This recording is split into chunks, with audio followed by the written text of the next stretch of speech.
Assalamualaikum. Selamat kembali ke MYJ Vlog.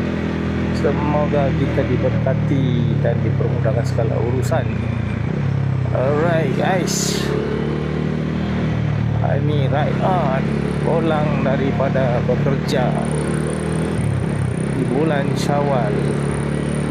Lama raya cuti, bila start kerja balik, lemau satu badan. Apa nak buat, tuntutan dan ibadah kita sebagai manusia di muka bumi.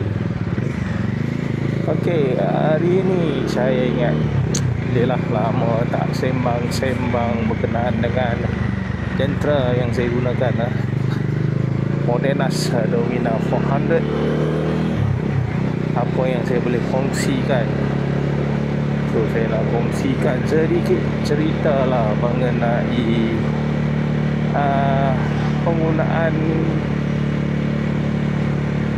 motor Domina 400 ni daripada aspek penyelenggaraan, kos-kos dia serba sedikit lah, dan kita akan masuk ke selingan-selingan yang lain. Okay, so selama setahun 1 bulan, setahun 2 bulan dah lah masuk ni, mileage 40,000 km yang saya dah gunakan. So ada pengalaman lah, kalau dah bawa lebih daripada 30,000 km tu dengan motor tu, maksud kita dah ada feel, ada soul dengan dia lah. Kita dah boleh faham lah PL dia. Ini tips-tips lah daripada dulu saya main motor dulu, otai-otai. Banyak kongsi-kongsi tip lah. Whatever motorbike yang kita guna tu, kalau kita guna, minimum guna bukan ikut tahun, kita kena guna ikut mileage lah. Sekurang-kurangnya 60,000 dah guna, baru boleh rasa lah nak tukar ke. Sebab apa? Sebab kita dah jenuh lah naik dia, tertunggang dia betul-betul. So ada orang setahun dah beli 60,000, dia tak jual, dan no hal lah. Maksudnya dia dah betul-betul mempergunakan lah motor tu sepenuhnya, dan dia dah tahu motor tu macam mana digunakan. Mileage yang dia guna lah, bukan mileage motor second hand. Mileage motor second hand buat apa, daripada 0 ke 60,000. Kalau beli motor second hand, mileage 100,000, agaklah 160,000 tu. Lepas tu nak jual, tak dapat 63 tahun lah. Ada je orang guna 10 tahun tak sampai 60,000. Bergantung lah pada masing-masing. Tapi nak jual, terpulang lah juga. Ini just saya nak bagi tahu, bagi yang memang jiwa dia dengan motor, sesuatu motor yang dia guna dah lebih 60,000 tu, memang nice lah untuk jual. Tapi kalau orang tu 20,000 nak jual apa tu, duit orang, kau suka lah, siapa nak halang kan. Ini just bagi tahu cadangan lah. Sekurang-kurangnya kita sesah dia 50 ke 60,000, lepas tu kita nak jual, okey, fine. Kalau tanya saya, tengok kan geng F4 bike pun lebih kurang macam tu lah. Setengah tahun pun dia boleh sesah sampai 60,000. Memang kaki nak lap, dia nak feel motor tu, dia tukar motor, tahu sekali tukar motor. Sebab apa, dia nak belajar pengalaman 60,000 ni. Kita ada pengalaman, kita ada skill dengan motor tu semua, kita nak bawa motor yang lain, jentera yang lain. So itulah sedikit sebanyak. Dan kejap lagi lah, saya rasa lepas saya isi minyak, saya nak isi minyak lah ni. Tengok tinggal 2 bar ni, isi lah, saya siap ke boleh sampai rumah. Apalah, esok lah saya sembang dulu, boleh sampai 2 bar ni. Banyak lagi 100 km berjalan. Perjalanan saya nak balik tak ada orang nak 30 km lagi. Sama lah. Kalau tadi macam dah nak habis, risau lah. Alright, mengenai jentera Domina 400, kita cerita sikit pasal penyelenggaraan lah. Alah, yang tengok gila, siap gila ni. Kalau tukar lagi mula ada modal sikit, banyak nak invest dekat kamera. So abang-abang nak glove lompang Okey, Domina ni saya nak share sikit lah berkenaan dengan servis. So dia 5,000 km sekali kena servis. boleh katakan saya ni servis memang hampir tiap bulan lah. Cuma bulan puasa ni dia lajak lah. Bulan biasa sebulan RM5,000 dia belasah. Waktu motor saya beli dalam awal-awal dulu tak berapa belasah. Waktu memang belasah betul lah. Kali servis anggaran lah. Kalau pergi servis center saya cerita servis center senang. Servis center anggaran RM155, RM150, RM155 macam tu lah. Okay, kalau pergi dekat itu betul-betul punya AC dia lah, servis center dia. Autoran servis center mungkin murah sikit lah, RM10, RM20 daripada servis center. Sebab dia orang paling murah lagi. Nanti tak ikut standard yang ditetapkan oleh komunitas. So itu kos setiap bulan kalau perangai macam saya lah. Setiap bulan memang banyak sampai RM5,000. So kalau you guys yang bawa 2 bulan sekali, 3 bulan sekali baru RM5,000, itulah kos dia. Selenggara enjin satu piston memerlukan minyak hitam 2 botol 1.7 liter, berspesifikasi 10-50. So itulah dia, pakailah Felicity. Setakat ni itulah yang saya tukar. RM20,000 dulu pun masa dekat servis center saya tukar air filter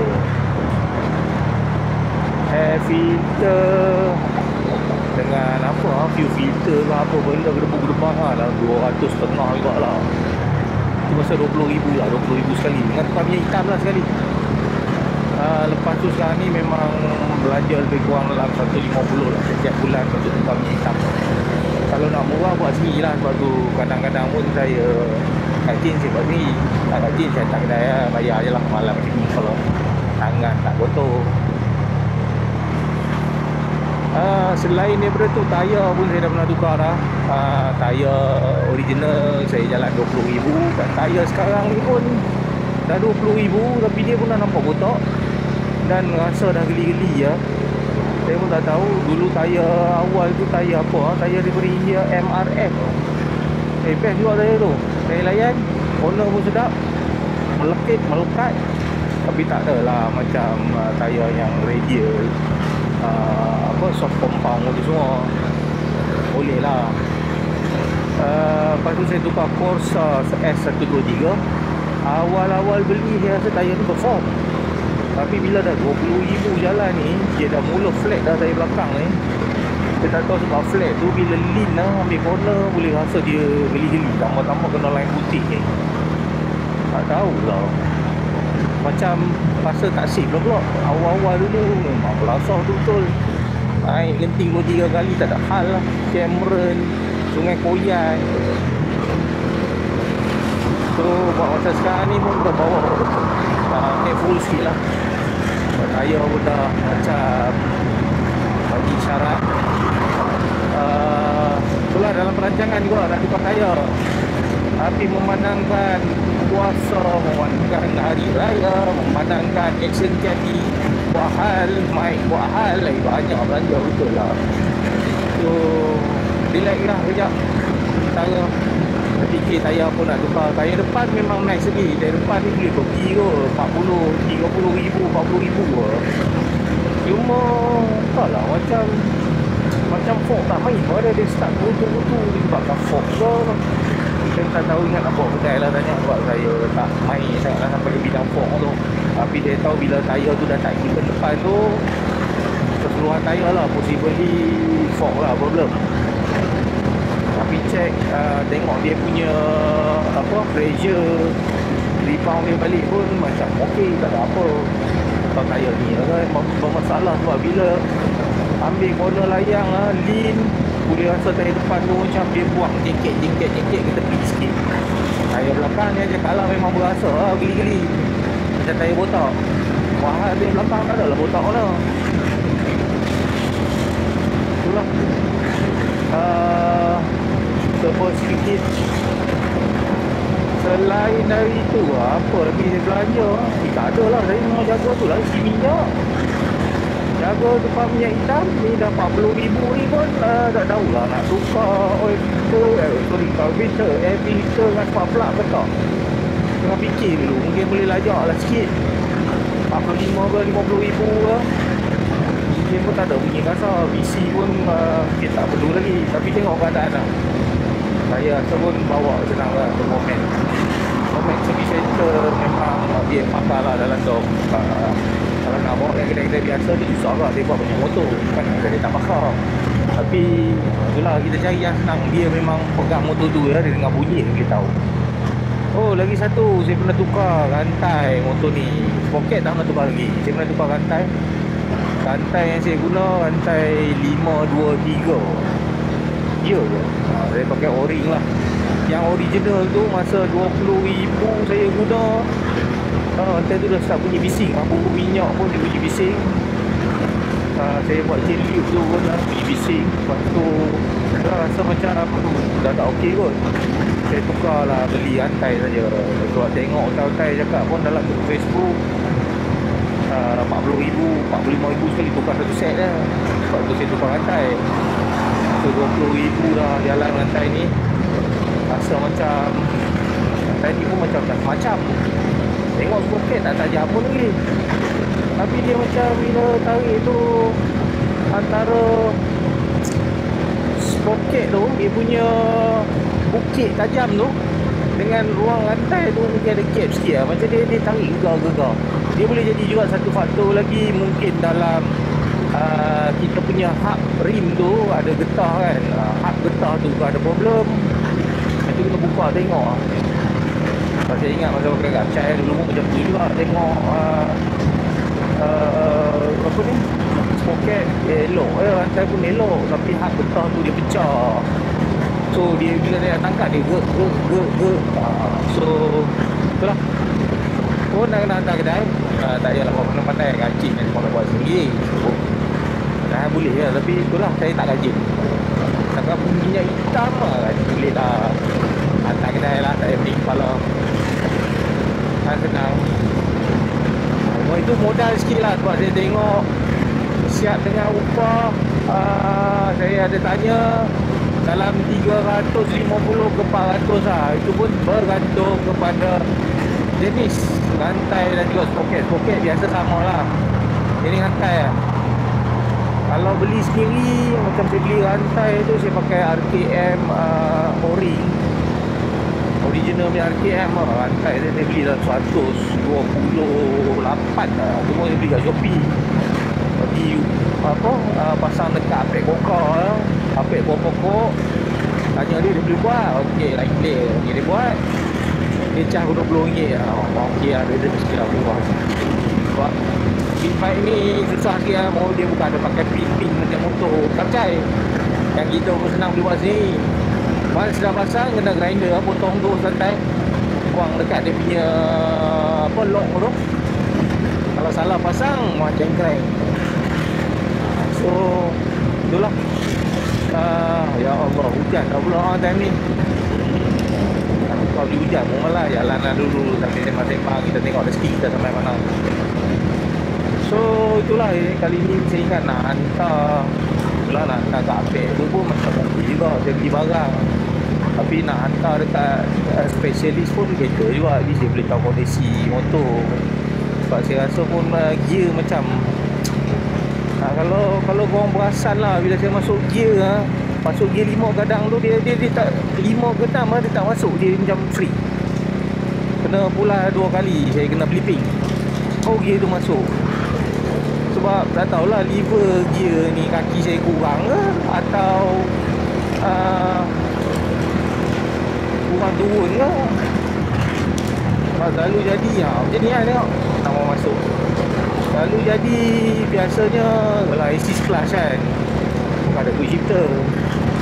Dia mungkin kelas panjang, tekan sikit dah boleh masuk. Dia bagi kelas ni ringan. Dia bagi Allah Akbar, tak boleh buat apa. Kena berhenti sini lah guys. Sekejap lagi sambung. Kau baju hujan dulu. Teruk sangat dah ni. Alright, kita sambung sekejap lagi. Okay guys, sambung balik. Tukar baju hujan guys. Hujan lah pula tiba-tiba. Kita nak ambil sekolah. Jangan prank. Alright, sambung balik pasal sprocket. Sprocket. Nah, itulah cerita dia macam tu. Dia memang leceh sikit nak tukar. Salah buat memang lempak buang lah tu. Tak boleh buat apa andai tu. Tak mahal. Itulah hobi kita mahal, mat. Apa nak buat kena terima. So itulah saya boleh kongsikan setakat saya tukar dah 40,000 kilometer jalan. Tak tahulah 40,000 kilometer ni kalau saya cakap memadai sudah menjiwai motor ni. Kalau nak cerita kelemahan motor ni banyak juga. Tak ada lah kata motor ni the best in the world. Setiap kenderaan tu ada kelemahan dia. The first day kita beli, kita bawa, memang kita rasa macam oh ya, segala-galanya lah. Buat masa itu, buat masa sekarang memang ada kelemahan dia lah sikit. Tapi overall saya cakap Dom ni untuk beginner memang terbaik lah untuk korang. Tambah pula yang memang ekonomi. Share sikit range untuk minyak petrol. Kalau korang boleh nampak ni saya tunjuk. Lalu saya set sekarang dah dekat 260 km. Maksud dia daripada saya jalan lah isi full, saya jalan 260 km. Setakat ni 2 bar. Itu pun dia sedang tunjuk 9 km. Ada lagi range yang boleh jalan lah. Tapi dalam 2 bar ni saya boleh cakap berani jalan dalam 80 km lagi lah. 80 km tu maksimum lah. Kalau biasa saya isi lah 300 km 280, 300 km jalan memang saya isi lah. Tapi ni untuk penggunaan yang bawa relax lah. Memang jenis bawa 110 ke bawah. Kalau korang jenis kaki bulan, jangan mimpi lah dapat jenis range. Ini range memang untuk apa-apa. Yang relax-relax lah. Sebab saya memang tak pernah bawa apa bulas. Betul-betulnya memang 16, 15. Maksud dia lock throttle lah. Dekat tu je lah motor tu boleh lari. Kau boleh laju pun. Itu je lah 15 lah sekarang cakap. Kadang dia pergi 16, kadang dia pergi 7. Boleh 220, 230 lah kalau lock. Lebih baik berjaga-jaga lah kalau bila lock. Kalau bawa laju kebangsaan 110, 120 macam tu saya boleh kereti lah 28 dalam tangan. Tapi isi minyak lah. Janganlah pula aku nak try. Kalau korang tahu saya isi minyak kat mana, korang buat lah. Kalau saya style macam tu lah. Kadang 2 setengah pun saya isi lah. Kalau tengok highway. Kalau saya daripada Cyberjaya, saya pernah ride direct masuk Melaka, makan sampai dah keluar balik highway. Saya berhenti isi kat mana, Pagoh ke tak silap. Bukan Pagoh, Macak. Dalam 286 km lah. Memang betul-betul hujung tanduk lah. Sebab bawah pun biasa dalam 110-120 lah. Memang hujung tanduk. So macam nasib-nasib lah. Tapi dia boleh sampai. Isi pun saya akan isi dalam boleh pergi 11 liter dalam biasa pernah RM23. So kalau RM20 50 sen tu 10 liter lah. Betul tak? Kalau tambah lagi RM2 lagi seliter, roughly lah 11 liter macam tu. Sebab motor ni kalau ikut manual dia memang suruh kita tinggal kalau boleh minimum 3 liter, 2 ke 3 liter lah, supaya dia punya fuel pump dia tak rosak. Kalau fuel pump dia rosak, kena tukar lah. Bukan kena tukar, dia keluar duit lah. Daripada dia boleh tahan lama. So lama-lama dia akan rosak sama macam kereta pun. So 10 liter sekali habis isi ngamak. Nice lah, sebab saya isi pun kebiasaan lah dalam range 18 ke 20 ringgit lah. So kadang 9 liter, kadang 10 liter kita pakai. overall puas hatilah dia macam tu. Dia bergantung pada jugalah bawa macam mana. Awal-awal dulu awal-awal dulu saya tak ada kaki nak belasah. Dia belasah bila time tertentu lah. Cuma dah lama bawa ni, kita dah dapat jiwa motor ni. Kita tahu dia rasa macam ni apa dia nak buat. Dah mula motor pun kita dah mula tahulah nak kawal dia macam mana. Beberapa kali juga lah nak overshot tu, boleh kawal. Alhamdulillah lah, lepas dah nak motor ni macam mana aku nak buat. So adalah kita nak bawa lagi juga, bawa ikut keberanian dan kepastian yang apa yang dia buat tu. Bila berlaku kecemasan boleh break, itu paling penting lah. Memang paling penting tu pengalaman lah. Bila kita dah tahu lah, then senang sudah. Oh, kat sini pula tak hujan lah. Alright guys, setakat tu saja. Kita bersambung lagi lah di lain siaran. Berjumpa kita di video-video akan datang.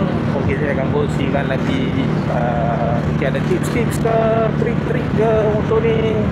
Nak kata dah tahu sangat pun tak tahu juga. Adalah kelemahan-kelemahan dia yang saya belum tahu. So berjumpa lagi di lain siaran. Assalamualaikum, ciao, ciao, bye bye guys.